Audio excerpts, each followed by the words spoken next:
So something weird just happened, right? I'm coming here just to drop my kids off somewhere like scouts and stuff.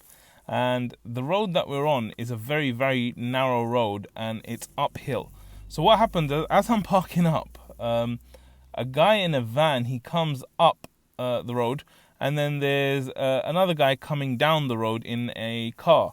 So now both of them are right there and none of them wants to move back. So this is quite normal, I guess, in some cities, but it's quite weird in the small city that I live in. So I went in, I dropped the kids and stuff, and then I came out, and like a minute and a half later, these guys are still there. They're just like in the middle of the road. And the ironic thing is that it's quiet, so there's no real cars waiting behind them, but they're just both in the middle of the road. And none of them is saying anything. So it's not like it's aggressive or anything. It's like passive aggressive. They're both just looking at each other and no one's saying anything, and they're just there. And then the cars are starting to build up. So I'm kind of watching them. I'm like, what is going on? And it kind of reminds me of like situations and people and conflicts that, you're just kind of stuck there. And all it takes is for someone to just move a little bit or move back a little bit, but no one's willing to do it. And so they're both just sitting there, both just biding their time and sitting there in the middle of the road, not willing to kind of move and not saying anything. And in typical family fashion, like staying completely quiet and just pretending like everything's fine. Whereas they're both blocking traffic all over the place.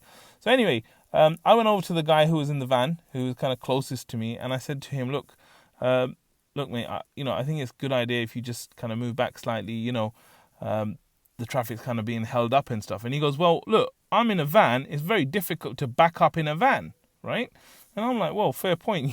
I guess it is harder to kind of stop a van and get back. So it makes sense what he's saying, right?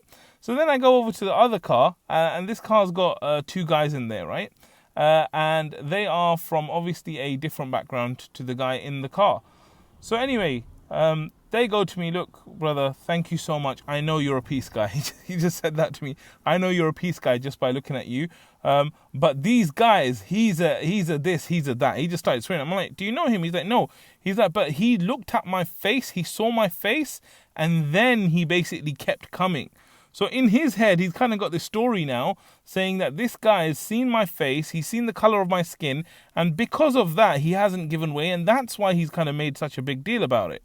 So it's so amazing just to see, like, out of nowhere, like two stories kind of created. One saying, I'm in a van, you should have done this. The other one saying, look, he looked at my color and he said this. And it's just amazing how things like this happen. And they happen within families, they happen in friends, they happen all over the place. And to everyone watching, it looks ridiculous because you're like, look, why don't you guys just move and get on with your lives? But the ego gets in the way. And the stubbornness gets in the way. And no one wants to move. And no one wants to make a difference. Even though their own lives will be better just by moving slightly back and slightly out the way.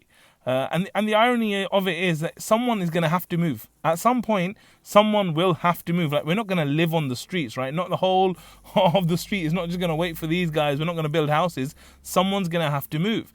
And so there's a massive lesson in here, I think, for me, first and foremost, about like relationships, about moving back, about realizing that, you've got these stories in your head, you've got all this kind of drama that's going on in your head, but really, if you just take a couple of steps back and then get out of the way, life could be very free, life could be very different.